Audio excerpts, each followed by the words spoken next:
Where is little Orpheus? Where is my bomb? Unless you are trying to tell me the whale swallowed that as well. No, it did not, General. That would be absurd. No, Ivanov, you are absurd. Your story is absurd. This whole ridiculous fairy tale is absurd.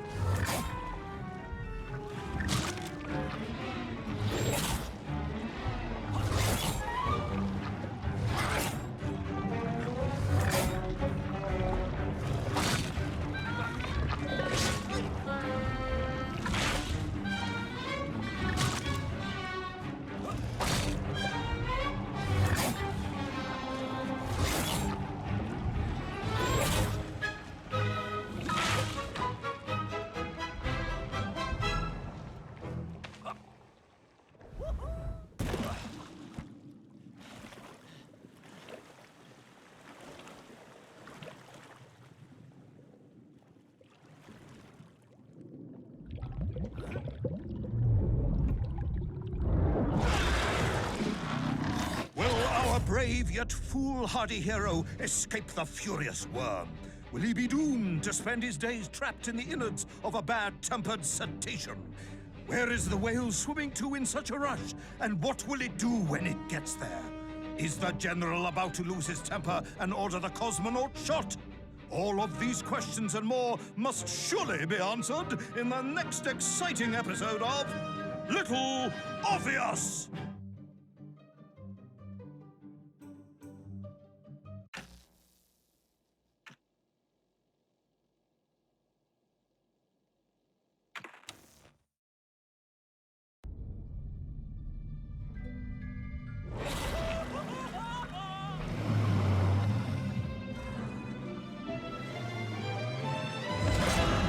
Flew from the whale's blowhole like a supersonic jet. And below me, the ocean became a sheltered bay studded with wild shapes. You will be amazed as my epic journey unfolds. For here, it was about to take a most unexpected turn. And it happened like this.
It was a beautiful but deadly wasteland. Freezing cold, brutally chilling, enough to kill a man in hours. Yet here you are. Indeed, General. An impoverished childhood playing in the streets of Omsk during those bitter winters had made me hardy. I thought you said you grew up in Altai. Ah, General, the life of a poor toy maker's family. We had to move from place to place just to find work.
Sanikov land, eh?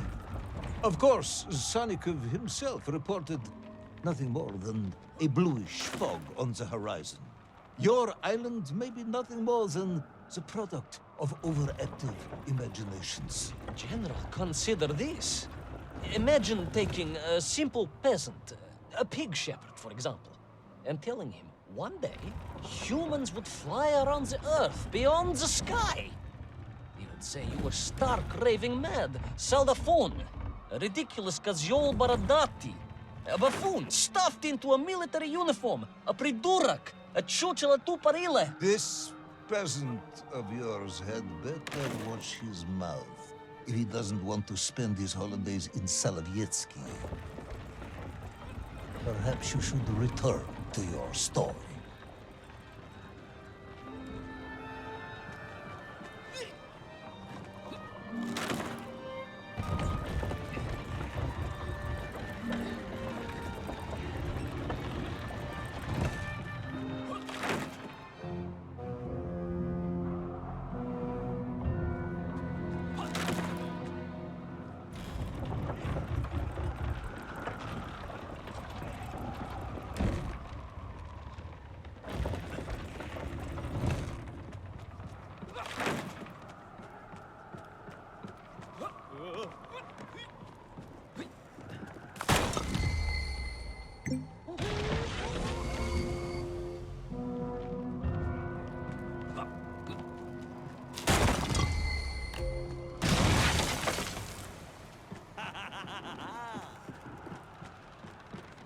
There in the cliff, I could not believe it.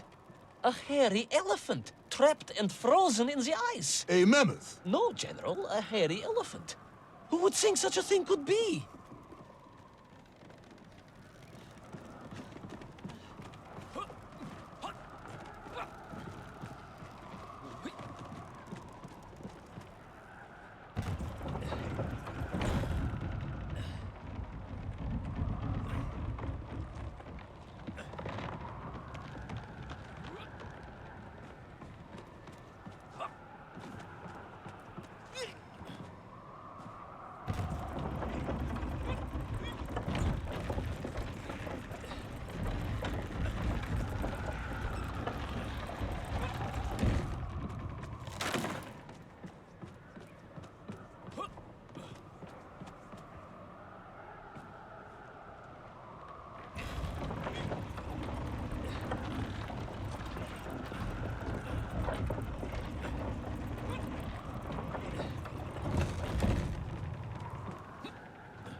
Trudged onwards through the blizzard, one foot grimly in front of the other, blinded by the snow, my nose becoming quite blue, my thoughts of home crushed under the weight of the plummeting temperature. I am bored, Ivan Ivanovich, and sick to my teeth of listening to this rubbish. Let us speak plainly now. You will tell me where my bomb is, or I will have you shot. I am just getting to that, General. Shot! Comrade Primal! Shot with real bullets, fired from a real gun, not some ludicrous Bultavia about lost cities and dinosaurs and mink and mammoth. It was a hairy elephant. No! I will not tolerate any more! Where is the bomb, Ivan Ivanovich?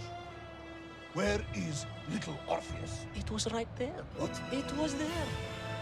At least I realized it must be. Where? There? On Sonic Land?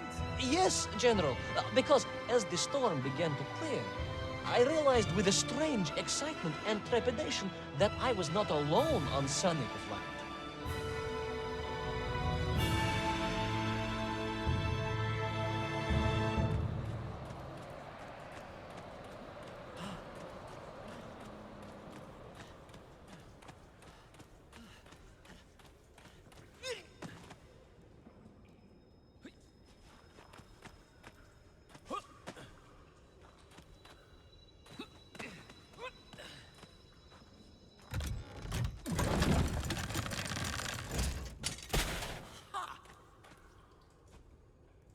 Wait.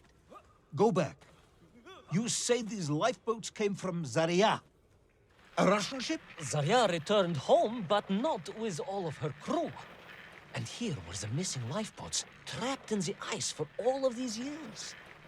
And it could only mean one thing. That you are continuing to hang lapsha on my ears.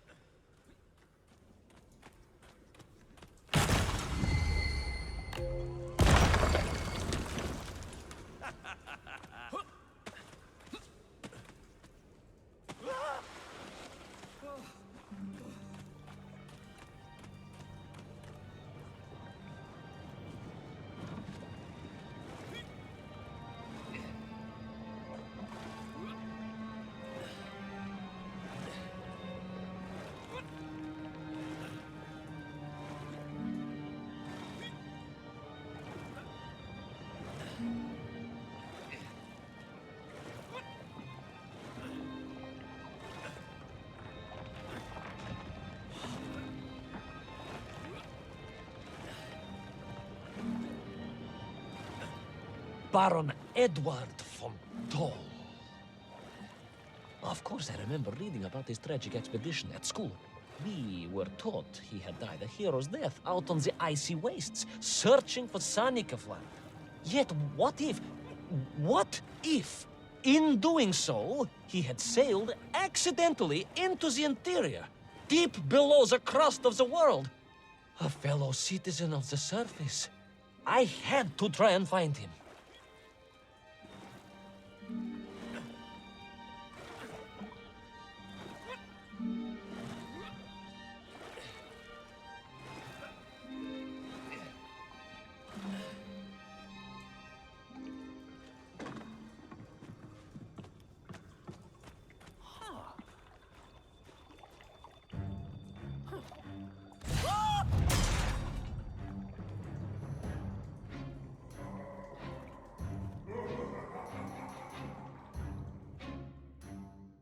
A dead explorer stole my Not dead, General, but quite insane.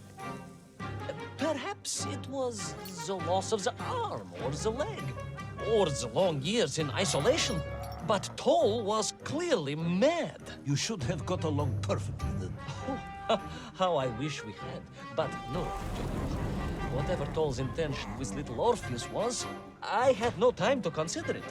I was in mortal peril once more.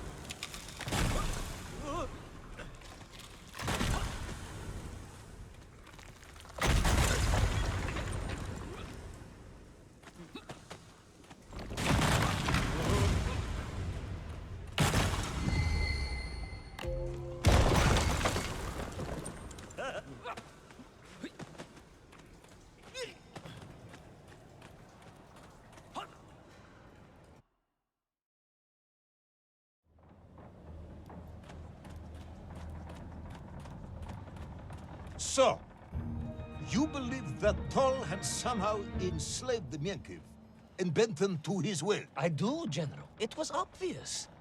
Why else would they serve him? And how else could they be so different from their free comrades?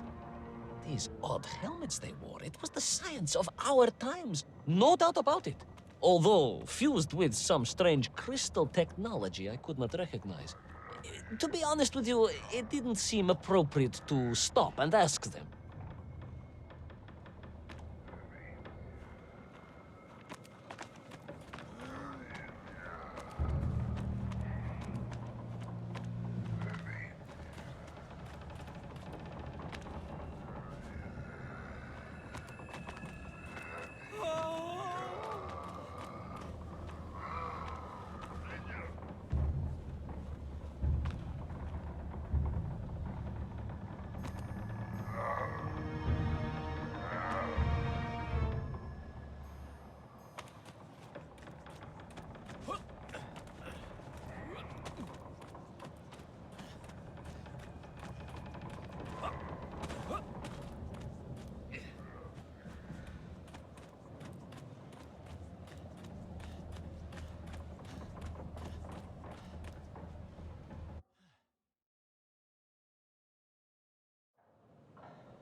This Tau, you say he was an explorer? Yes, General, he was. He vanished some 60 years ago. I remember the story well. And you say he stole little Orpheus? To get home, General, to get home. I think he must have thought he could use the atomic bomb to blast his way back to the surface. Brilliant, Ivanovich! And you expect me to believe that a 100-year-old madman not only survived below the Earth's crust, but enslaved his Mienkiv, explored the lost worlds, and discovered the secrets of atomic power, all by himself? A Tsarist general! An imperialist! No doubt harking back to the terrible days before the Great Revolution. And Estonian! Estonian? Estonian, General! They are wily people.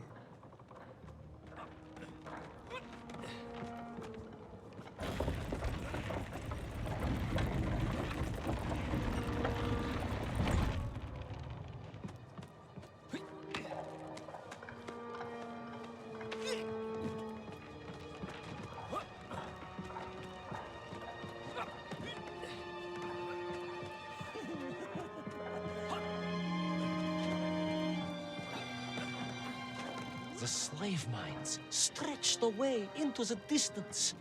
And I sometimes wondered if I would ever find my way out. But I never gave up, General. Of course you didn't. You are a hero, Ivan Ivanovich. No, General. No. I am no hero. I am a simple toymaker's son from Tomsk. Omsk. General? Omsk. You said Tomsk. I said Omsk. You said Tomsk. General, I think I am well aware of the city of my birth. Perhaps all the moving around as a child confused you.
On we flew across the deserted, frozen plateau. I was single-minded in my pursuit, dogged in my determination.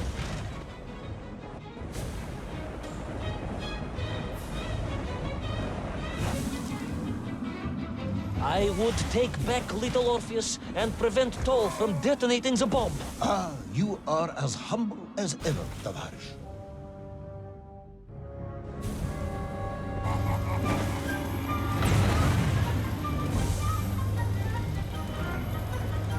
On we flew across the deserted, frozen plateau.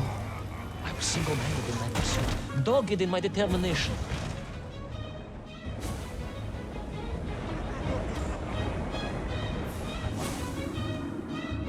I would take back little Orpheus and prevent Toll from detonating the bomb. Ah, you are as humble as ever, Tavarish. Well, General, you are a great military leader, a great strategist, whereas I am simply the humble son of a watch toy maker, and driven by patriotic fever, with no regard for my own safety. I rushed blindly on. Well, General, you are a great military leader, a great strategist, whereas I am simply the humble son of a watch toy maker, and driven by patriotic fever, with no regard for my own safety. I rushed blindly on.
Will our courageous yet unfortunate hero drown in the depths of an inhospitable frozen sea?